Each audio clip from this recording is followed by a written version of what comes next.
Yeah. Okay. We're ostensibly live on Facebook and YouTube. Ostensibly. Are we not actually? According to software, which, Could break. I All tried to right. log Well, into Zoom if yesterday you're for an out there hour. watching, we've got another episode of Run With It that we're starting here behind the scenes. Got Nir Bashan. Is that how you pronounce your name? Yes, sir. Awesome. We've got Nir Bashan on the show here, and we are going to get right into it. You guys ready? Yeah, excited. Ready to go. Let's do it. Okay. Welcome to Run With It. We bring you business ideas from proven founders. Each episode, you'll hear a new business idea and the exact steps our guests would take to get started. We're your hosts, Chris Justin. And Ethan Janney. And on today's show, we have Nir Bashan. He's a world-renowned creativity expert. He has taught thousands of leaders and individuals around the globe how to harness the power of creativity to improve profitability, increase sales, improve customer service, and ultimately create more meaning in their work. Nir has spent the last 2 decades working on a formula to codify creativity. That's all great, Ethan, but our show is a little bit different. We're not going to talk about all the stuff that Nir has done. We're going to talk about a new idea that Nir is bringing to the table. Nir, you've got one to help improve the shower experience while traveling. Pressure washer. Make showering great again. Welcome to the show, and tell us about the idea that you'd like our listeners to run with. So, hey guys, thank you for having me. And this is really great in terms of being a different type of show, and it's exciting. And I've listened to some of the episodes before and had a lot of fun, but I think your listeners are going to have way more fun with this episode because my idea is way better. Okay. It's way better than anything ever featured ever on this show.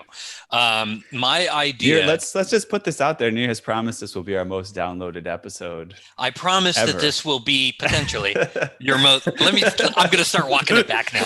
Let me start walking it back. No, I think it may be a very good episode. I think my product is really good. I don't know, guys. I don't know if this product's going to be good at all. But so this is going to be the best product ever. And this is what you guys want me to give you the quick pitch, right? Yeah, man. Yeah. This is the quick pitch. My product is all about taking a decent shower. And for those of you listening, maybe not now, but we'll get back to it soon, that are road warriors. You're on the road seeing clients, flying in and out of this city, going to that city, having a meeting here, a meeting there. And you inevitably have to stay at one of these hotel chains. Some of them are great. Some of them are not so great. And you're just working, right? You land at 8 a.m.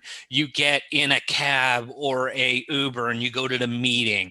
You have a client lunch. You get on your machine. You're working and you're doing things. And then, finally 6 o'clock, rolls along, and no, you don't have time to yourself. You have another client meeting and you're taking somebody out and you're doing something, and we have tickets to the game. And then you end up at the game and you get back to the hotel room. It's already 11, midnight, 1 a.m., something like that.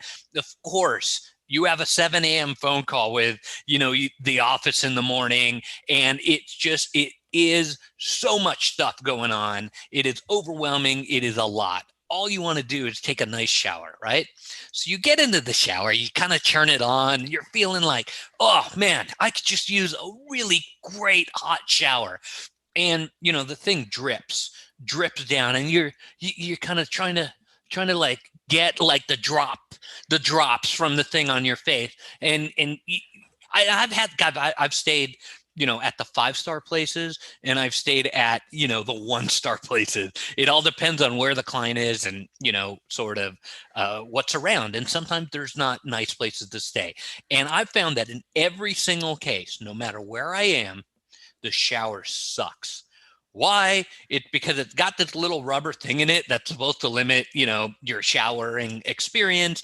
And it's really, really bad. And the last thing you want to do, take a shower where you're just kind of like, like dripping like an eyedropper shower. So I came up with a tool that will change your life forever. And that tool is a plastic wrench to take off the shower head so that you can take the rubber thing out, put the shower head back, and take a proper shower where there is lots of pressure and the dirt and the grime of your white collar job get sort of washed away in a pool of soapy goodness that goes down the drain and makes you feel fresh, young, invigorated, great, and fresh and invigorated all at the same time. And by the time you're done, you've enjoyed the shower much. It's turned into a 7-hour shower. 7-hour shower, man. That's right. Time for your client in the morning. Yeah, there's a lot of work going on here, and you need to have a proper shower, which sets up a proper good night's rest and gets you ready for your next day. So my tool is a plastic little tool. It's really cheap. It's affordable. It's it can go through security. It's not a metal thing. And basically you unscrew the thing, you take the little rubber out, take your shower. When you're done, you put the rubber thing back in, and you're on to your next road warrior lifestyle. But you smell way better for it. So this is something you've done previously, I guess. It sounds like you're familiar with this. Or how many shower heads have you taken apart? A lot. In your life? A lot. So here's the thing, right? So I am on the road a lot with the book and doing promotional work and meeting with clients and speaking, doing consulting work. And the worst part of traveling for me is always taking a crappy shower in some chain hotel or motel. And I feel that I have earned the right to a good shower, and I feel that your listeners have earned the right to a good shower, and that we have to get clean again. I want to make I want to make America clean again. Who's going to pay for that shower? Are we going to get shower tool? No, first of all, like Chris, Ethan, do you guys like? Or I'm going to hold myself back for that because we love it. We love it. We love the enthusiasm that you have for it. I don't take showers as a rule. We're doing a kind of a 18th century type of thing. Yeah, going back to your roots. No, it's true. I think I would go to the gym. I had a gym membership before quarantine, which didn't make sense recently, but half of what was great about that was they had some good showers over there and it was clean, and I didn't have to, somebody else to clean up after me. It's just like a nice morning.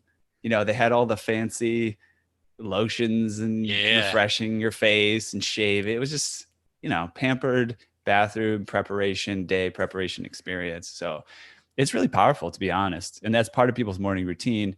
And I think that it's something, having traveled myself quite a bit, that's one of the conundrums of traveling. Routines. How do you keep routines while you're traveling? How do you keep something consistent where, especially those things that rejuvenate and refresh you, like a good shower or Definitely. The shower experience you're used to. And we're joking about it, right? And it's funny, but it's really, really serious. And, keeping that routines and keeping those things that make you feel like a human being when you're not home are essential, right? Flying has become a pretty interesting activity.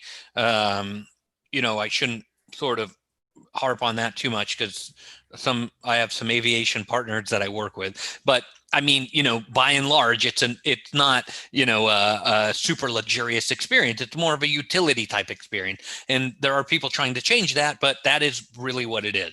And you're at an airport and there's, people there and so on and so forth. Again, COVID has changed this a little bit, but not much. You arrive at the hotel, there's people traveling right now that need to be on site for, at the client site for work. And they're taking horrible showers with like an eyedropper, with eyedropper water pressure. And I feel that it's lowering performance. It's lowering people's capacity to do well at work. It's lowering people's moods and their sort of livelihood. And I think it's time that we change that around a little bit.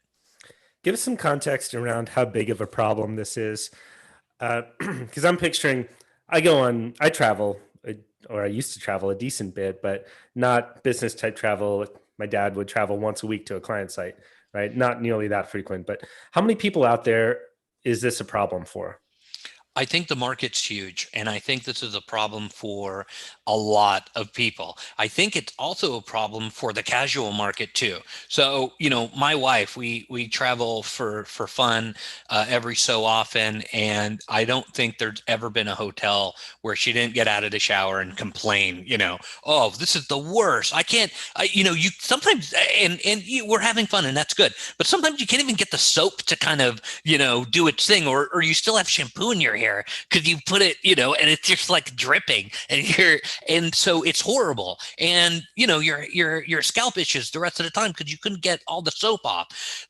These are not okay things. And we need a wrench, guys. We need a pressure washer tool that we could sell cheaply and get out there into the market and get into the hands of consumers to take back their showering moment and love and enjoy the process of getting in and out of the shower so that water pressure can be had for a great showering experience again.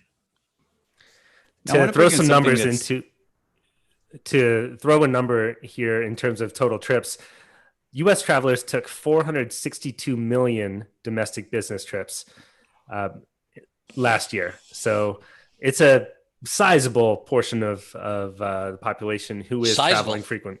Yeah.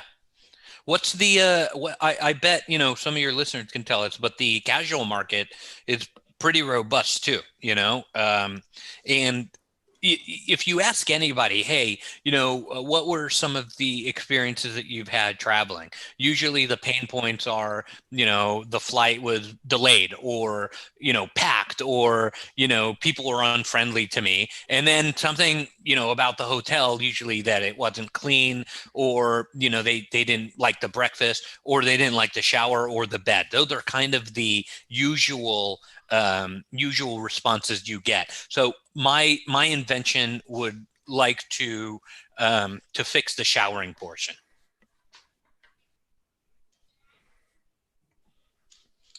Ethan, you had something that you were gonna. Yeah, he deep in thought. Look at that, deep. I'm done. We gotta end this episode. No, I'm thinking back to beyond the pressure issue. And maybe I don't know if it depends on what kind of travel you're doing, let's say. So if you're kind of one of these folks that is a nomad, like a digital nomad, you may end up in Argentina or Peru. And I think the systems are getting better in countries like that. But I remember visiting Peru, you get a hotel room. It's actually a pretty nice place. It's one of the better places you can get. And then you turn on the shower and it's literally don't have hot water, or it's only hot water when the hot water heater is full of hot water because it's solar heated. And then you have this electrical device, which kind of is very popular in those regions where that will heat the water on the spot. And that's actually pretty great because it can turn what would be just a cold water experience into something hot relatively rapidly. You get hot water quickly because you have those devices. So I'm just thinking about other pour shower experiences I've had. And is that something that you incorporate into a tool like this? Is there something that helps to make sure that it's also hot enough, or is that getting too complicated? Are we just addressing the pressure issue with the I think it's product? A good point. Yeah. And I've done some international travel where the shower has been real touch and go. But I think that the simplicity of the device and the fact that you can get it through security are the two championship moments. That is what gets the email box going, right? That's what's going to get your listeners to send 1,000 emails on this very issue saying we cannot wait to partner with the genius Nir Bashan because this is the best show and the best idea we've ever heard. Some people listen. So I'm on the road a lot, and I talk with my fellow people who do similar work. One guy literally checks in a wrench, and he's got two sizes because most of the chains we won't name any names, but most of the chains use a certain size. And then one or two of the auxiliary chains that aren't, as big as the main ones use a different size. And so he carries 2 wrenches with him. And he's like, you know what? I've had enough. I'm like, why don't you just get like a plastic thing or whatever? And I told him that about a year ago. And it's just an anecdote, right? It's not every traveler, but he said, dude, so he's at security and he gets the weirdest looks, right? So they pull his bag aside because it's metal, and they're like, sir, you realize that there's a wrench in here. You're not allowed to bring tools. Or they confiscate it, or then it turns into a whole, like, who wants to deal with that? You want to get through security as quickly as possible at the airport, 1. So 2, about a year ago, he started switching to using kind of a plastic thing, but there's not enough plastic wrenches and things that will fit this size and can fit in the hand comfortably and easily enough to take the shower head off. So he's like derived this thing where it's got like electrical tape, and like the clamp is like a piece of plastic from I don't know, some IKEA furniture that he got that just happened to fit on there, and he wraps it around and he throws it in his bag, right? It gets through security because that doesn't pop up. It looks kind of like a weird contraction. And then, he's always breaking it and stuff like that. I think that we can easily, with your listeners' help, easily come up with a tool. We could probably prototype it through an additive manufacturing technique pretty easily. I spoke to a neighbor about it who's an engineer for the healthcare business. He makes, amazing, helpful, avant-garde products for skull plates and heart valves and stuff like that. I pitched him the idea, and I would be lying if he didn't look at me like I was batshit crazy. And I said, but sir, this is a really great idea. And I explained it to him, and then he kind of got it. After a while, he was like, you know what? Yeah, the shower always sucks, man. He's like, what are you thinking? And I said, well, why don't we machine a very small tool with some leverage so that, anybody can do it? Because sometimes they put the shower head on pretty tight. We just need a little bit of leverage. The longer the handle, right, the easier it is to turn. Then there's ways to make a handle do the work so that you're not really forcing it. I'm talking a 10-second investment in taking a drip shower that's horrible into making it something that is just invigorating and comfortable and warm and lovely, and just something that is an amazing experience. Yes, it's a 10-second investment in work and a very, very low price. To get the tool, and you're off showering and having a great time. I think it's done. I think we just got to cut it and print it. We just got to contact some manufacturers. Do you guys love it or not? The details. It's good. I love it. Yeah, I want to take it a little bit. Every now and then we go to Crazy Town with some of our ideas, and Ethan is just gonna flip out. It's his favorite time. I'm wondering if there is a way to add a different type of service that adds even more value to the travel experience, where someone were to check into your room, check the water pressure, make sure that it's good, set you up with the type of nozzle that you like, make sure that the Wi-Fi connection works. It's like, I think about these professional sports teams that do this. They'll change out the mattresses, right? And that's obviously outside of the price range for most people. But is there a lower tier at which you can have someone do that? You pay them $50 or something, and they come in and they set up your room exactly the way that you like to make sure that you get the your dream experience. Maybe you like to face a certain direction. You want the windows such that the sun doesn't shine into your eyes at 6 in the morning. You want good feng shui in your hotel room. Exactly. Whatever it is. And the reason that I'm going to Crazy Town a little bit with this idea is because I'm wondering if there's enough of a market for people who are going to pay $10 for a plastic wrench, and if that would be a profitable enough business. If $10 times the number of people who would buy that, how big does that business get? So we're going to sell millions of wrenches, guys.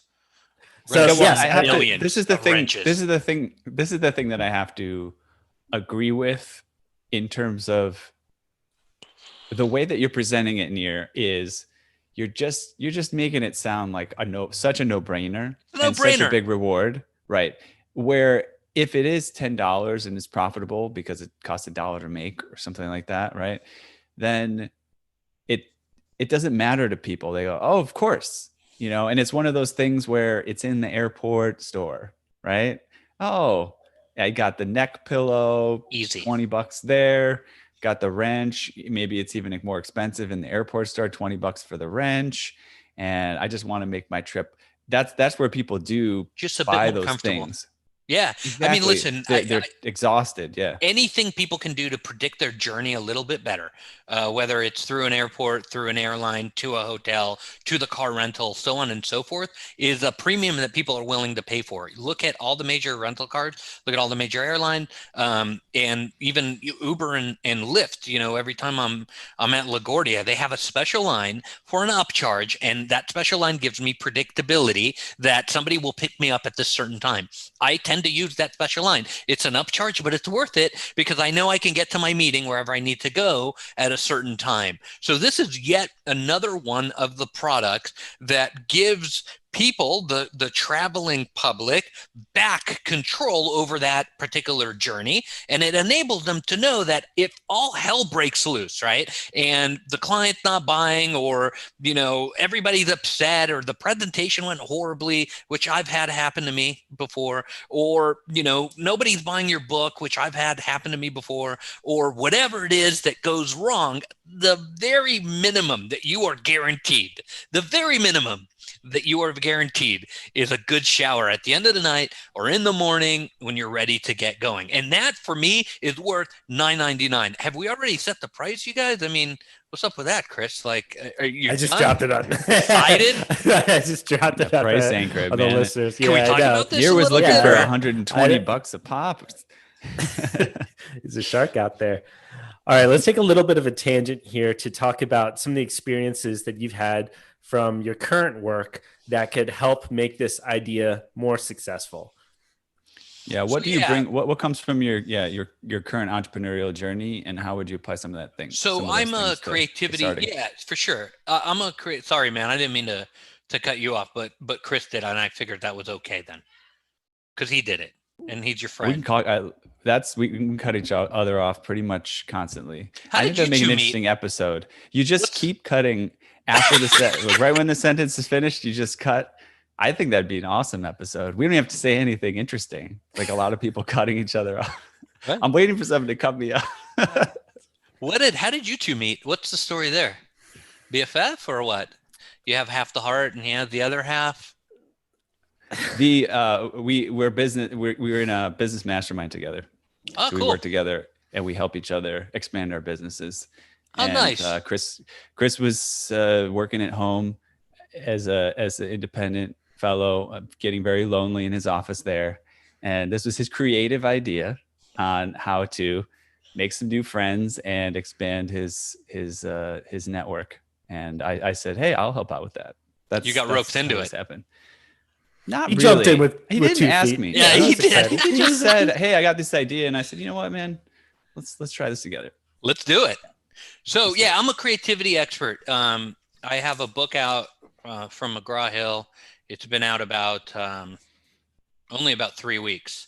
It's about how to be creative in business, and it takes any product or service, any career, and breaks it down into manageable how steps on how to be creative. There's far too much out there on the why. I don't really care about the why, guys. I've had enough with the why. That's good for schools and philosophy, and that's fantastic. But I want actionable items that people can use every day to improve their lives through the lens of creativity. I consult, I go work with different businesses from manufacturing to medicine. Now I look at their pipeline. Sometimes it's the sales pipeline. Sometimes it's the entire broad strokes of the company. Sometimes it's one segment, maybe it's operations. And I look to different items in that process and try to improve their profit or performance or customer service or whatever it is that we set out to do through the lens of creativity. Usually that manifests itself in some kind of advice that is not part of the orthodoxy and established set of looking at things. I did a keynote for a disaster restoration convention, and had somebody come up after and say, Nir, this creativity is great, but I have real deadlines and real things to do. And while you were talking for an hour, I literally thought of all the emails I had to send. I'm like, I like you. You're a cool dude. So we ended up talking, and he signed up for a little consulting. For the minimum, like the cheapest consulting. He's like, what's the lowest package I can get? I'm like, cool, dude, fine. Yeah, here's the lowest package. And, so he signed up for that. And we started to look at his business creatively, which was incredibly difficult for him to do. And it's difficult for most people because it involves change, and we hate change. We love predictability, right? We love to take a shower with pressure because we know that it's predictable. So for him and his business, they were doing disaster restoration in lump sum. So, grandma would overcook the turkey or whatever, and there'd be a little fire. It's not, it's not like it's a pretty bad disaster, right? And so, fire department came, the whole deal, there's water everywhere. They'd have to come clean up the mess. And so they did a lump sum billing. And I said, well, let's look at how you invoice. And we started looking at how they invoice. And it turns out that, I suggested maybe we do a a la carte invoicing model instead. And he was like, no way. We've been doing this for 15 years. We're going to do it for another 15 years. This is the best thing ever. And so I said, just try it. And he's like, okay, we'll try it. And he tried it on like 10 clients. I mean, it was like talk about, not wanting to be dragged into a podcast, Ethan, but it did sound like you jumped in with both feet. Anyway, he put his toe in it, right? And those 10 customers or 20 or however many the sample size were totally into it because it was cheaper than buying the lump sum. But because he had really good service, they ended up buying the whole chunk, which was roughly 18 or 19, 20%, somewhere around that, more than what the lump sum was in the first place. So he was like, yeah, this is good. He's like, come back. We need to do more work together. So we started to do more work together, and we looked at every point of the business and started improving it. And, he's off running with, I think, roughly an 18, 17% higher close rate than before. And that, for their business and that sort of environment, that is astronomical. And that's what I do. I help businesses look at things creatively. One of the things that I just helped them with a little while ago was writing proposals. They had proposals that looked like things that a lawyer would write. I mean, they were like 18 pages. I'm like, who reads this? He's like, everybody. I'm like, come on. He's like, Nir, the lawyers, blah, blah, blah. I can't really tell you. I'm like, how many, dude, okay, forget the lawyers. Can we be honest? How many people, can I ask your customers how many read them? He's like, well, let me check with legal and blah, blah, blah. Anyway, I just asked people. I was like, hey, did you read the contract? They're like, absolutely not. Most people don't read 18 pages. I'm like, dude, let's write 3 paragraphs, right? Grandma had a fire in the kitchen. We literally started with writing stories, little bite-sized stories of a disaster and how this company that I consulted for came along and fixed it. And it was amazing because people read the 3 paragraph, they look for the lowest price on the a la carte thing. They're like, okay, cool, we'll do that. We'll do the floor restoration or whatever it was. And he ended up doing really well. So that's my background. Now, how did this lead into this product and service? One, I think that this product is an incredibly easy thing to use, and it's an incredibly sort of easy thing to digest because everybody, no matter who you are, your listeners, have taken a really bad shower before when all they need is a really good shower, right? And we could solve that for such a low price point that it becomes like I think you said it earlier, Ethan, a no-brainer. And I think it is a creative enough idea that nobody else is doing it, and something that is infinitely brandable in I think, humorous way, very much like the Shave Club and those guys who are selling, a 300-year-old, 400-year-old product, in a new and different and fresh and exciting way. Yeah, can anybody make a razor? Absolutely. But the Shave Club, you get the humor, which is awesome. You get the experience, you get the brand, and you get that sense that you're part of something bigger. I think that you can be part of something bigger with Pressure Washer So let's Showering go. great again.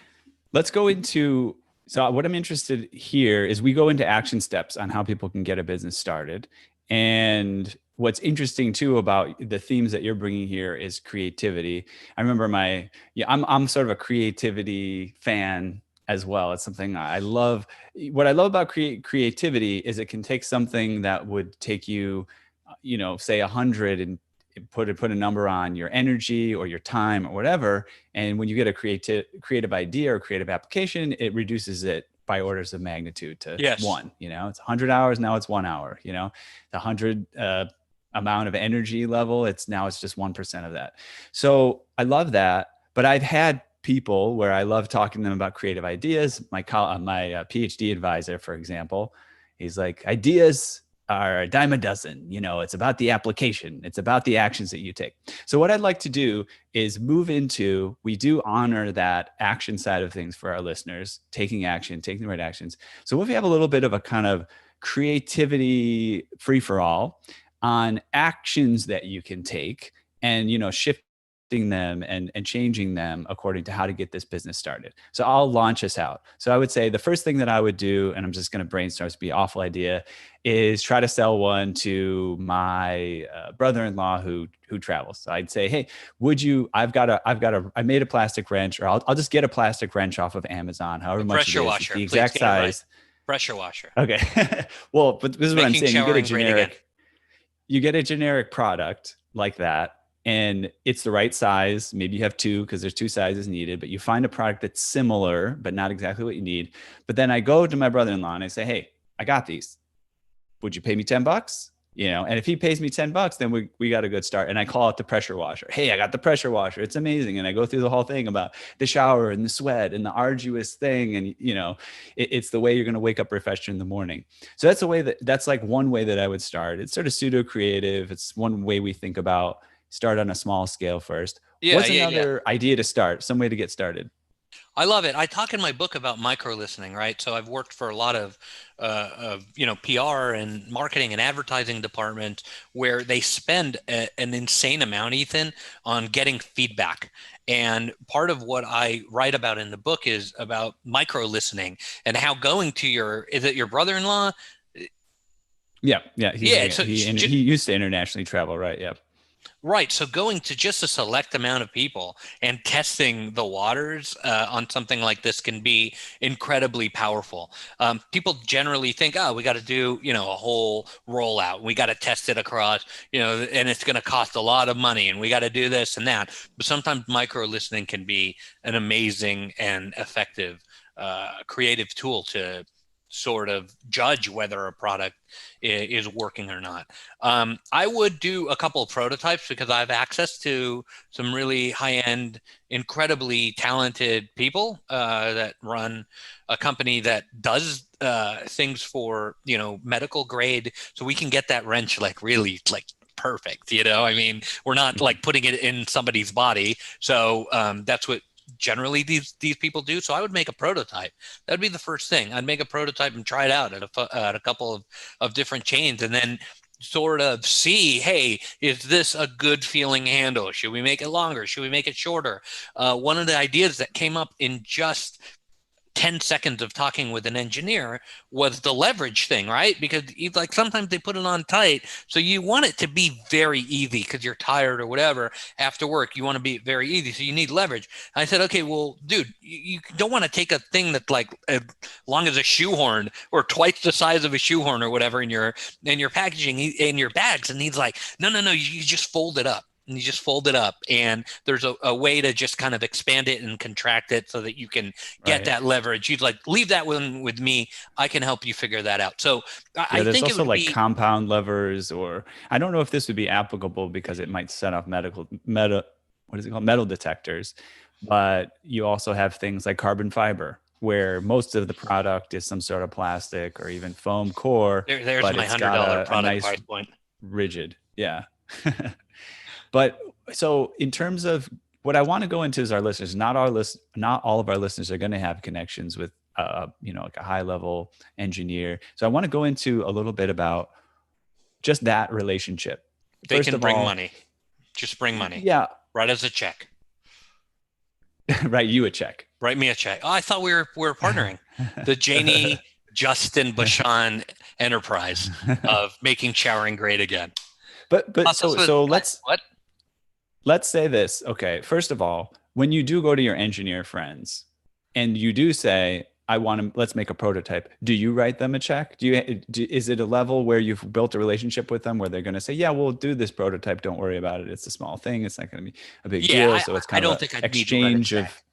Yeah, Okay. that would be free. I have very, very good relationships with a lot of people that I've So if fostered. somebody doesn't, just to get a little bit into this, if somebody doesn't have a relationship with an engineer, this might be a first action step for them to build relationships.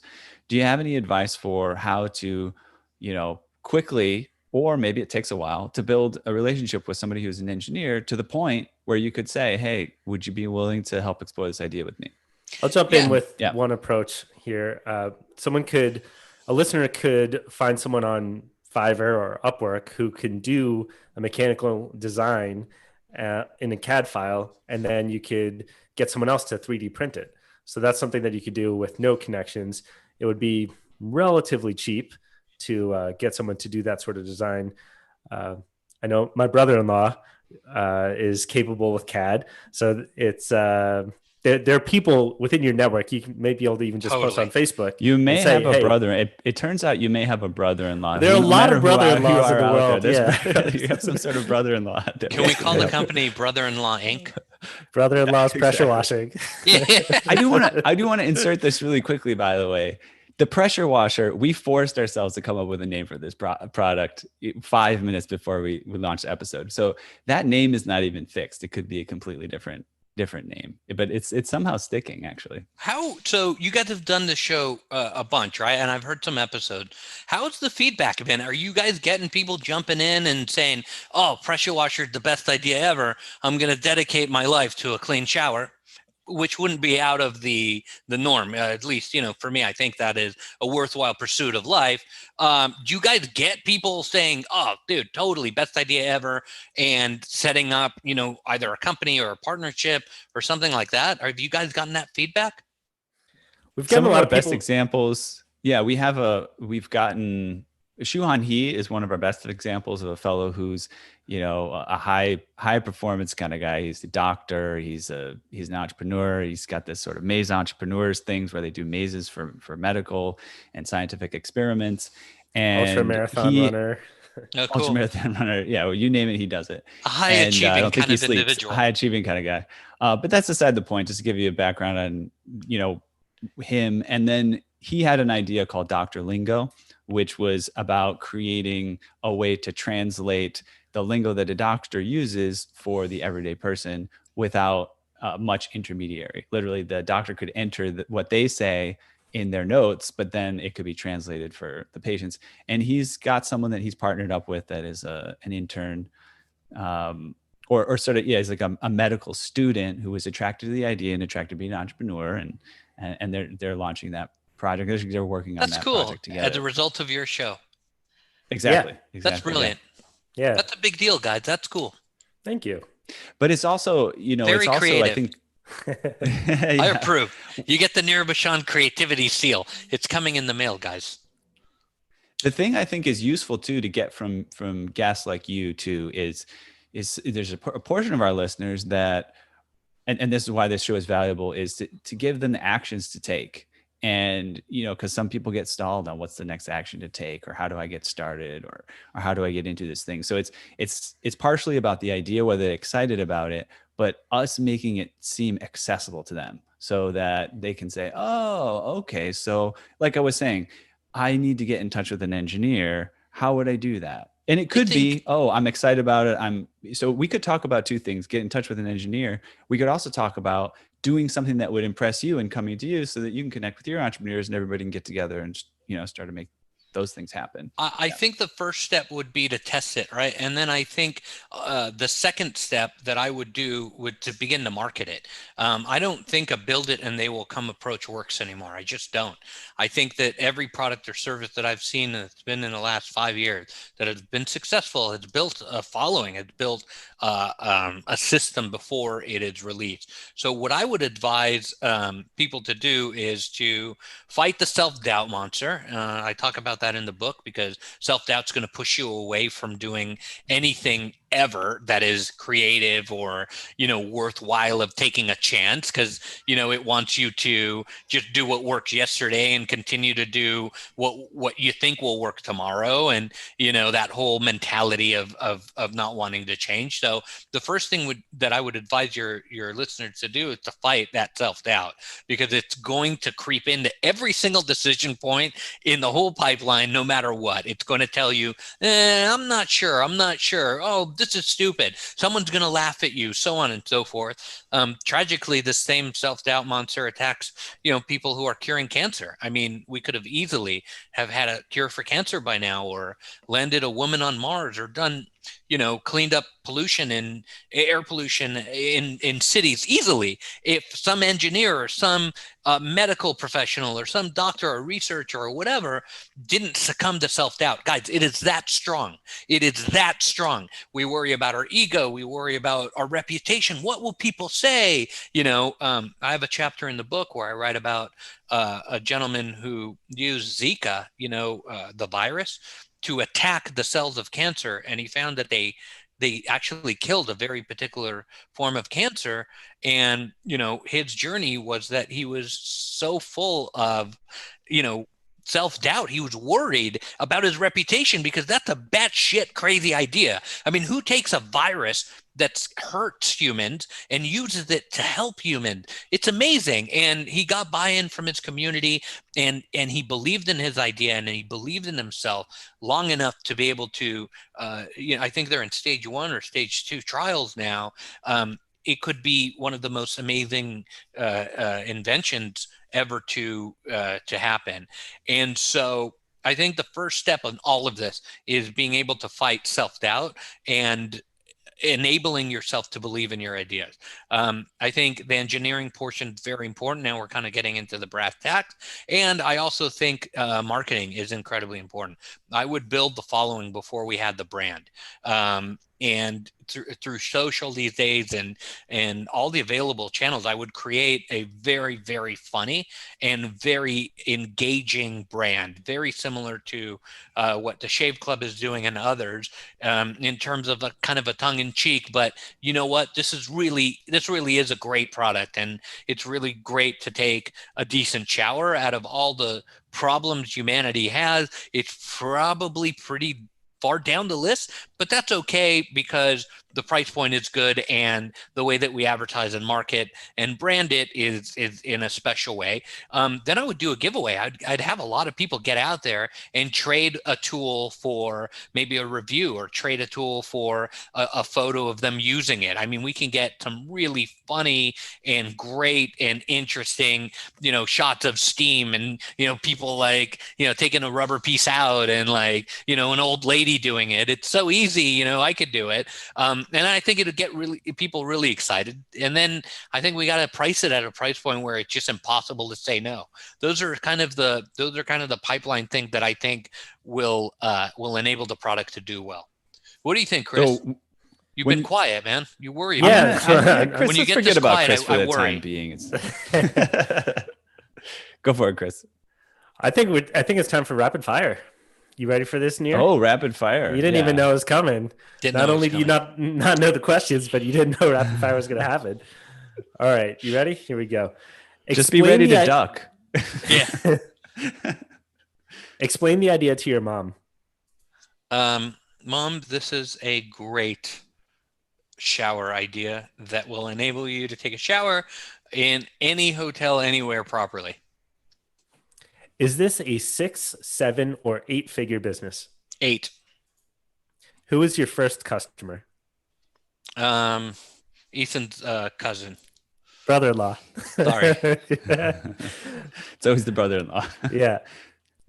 What would make you quit this idea? A buyout, a generous buyout from one of your listeners. 9-figure buyout. All right. And we talked about this a lot, but just reiterate it to hammer it home for the listener. They got a head full of steam. What's the first action that they should take on this idea? I think the first action that we should all take on any idea is to fight the self-doubt that kind of ingrained in who we are, and allow ourselves the freedom to think creatively and to think differently. I think anybody in any invention and any new product and service, if you're able to do that, then your product ends up being more authentic to people. Why? Because I think that creativity is deeply ingrained in who we are. It's in our DNA.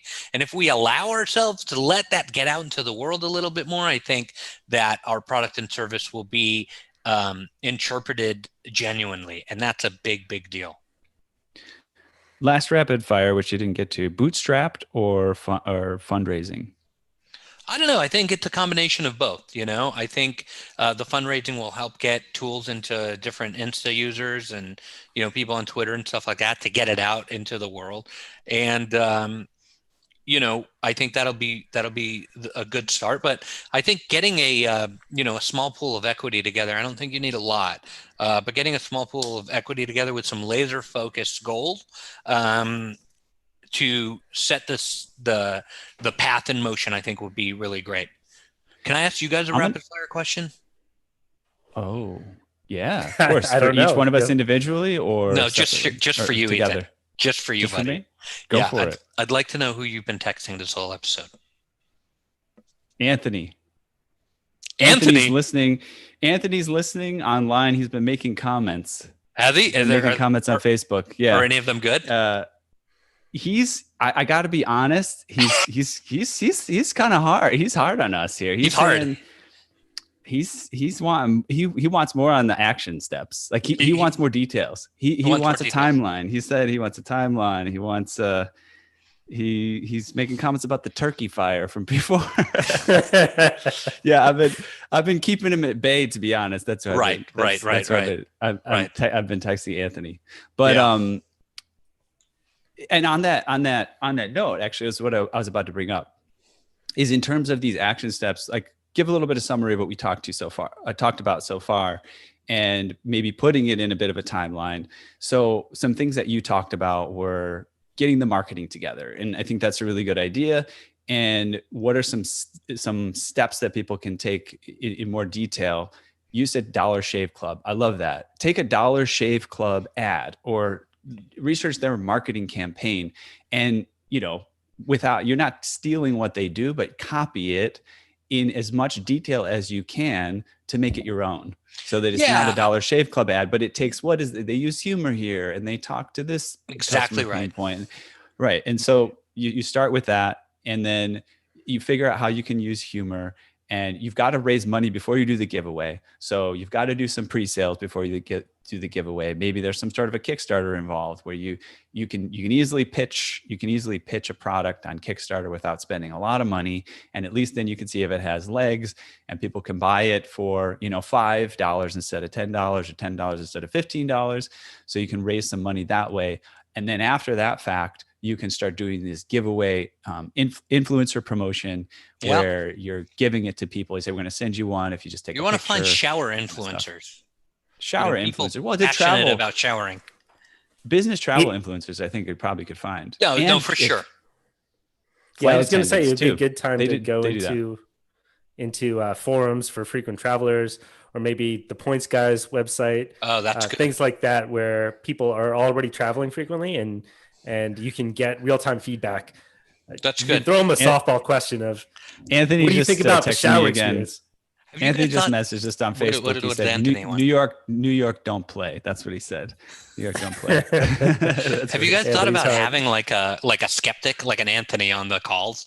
We've actually you guys and somebody go, baloney. It's just somebody to do the baloney part. Good cop, bad cop. I think we might try that in future episodes. So one of us either consistently or we trade off is the bad cop. The other right. Good cop. Yeah. Yeah, we just turn into jerks though. If that happened, you haven't seen Ethan when he's angry. You haven't All seen right, my well- hair when I'm angry. Hey now. He flips it to the other side. Yeah. How long does We're that com- take in the morning, man? And does that, is that a several hour process, or are we taking? This is instant. This is No. what you don't have to do anything for this. Wow, instant. That's just what happens. That's just Wow. called get out of the shower, dry it off, and You just said you don't let it do shower. its You're thing. into the whole Neanderthal thing. Pretty much. It's called what do you call it? There's that whole movement about how, you have when you shower, you remove the probiotic bacteria from your skin, so Yeah. so why bother? Right. Why bother? Why bother? Exactly. That's my thing. All right. Well, we're coming up on time here. Near, this has been a lot of fun. Thanks, guys. You brought Thanks a for lot of having me. levity to the show here. To the listener out there who hates showers while traveling as much as Near does, take some action. Follow through on some of the steps that we've talked about here. If you have any questions on the steps, feel free to write in, comment like Anthony did. Everyone who does Thank you, Anthony, take action, for your interaction. Thanks, Anthony. everyone who does respond will get access to a private Facebook group of action takers, and one lucky listener will earn a free mentoring session from Near and potentially a business partnership on pressure washer. Brothers-in-law pressure washing, maybe. Inc. Inc. Thank you very much, Near. Appreciate thank the you. time here.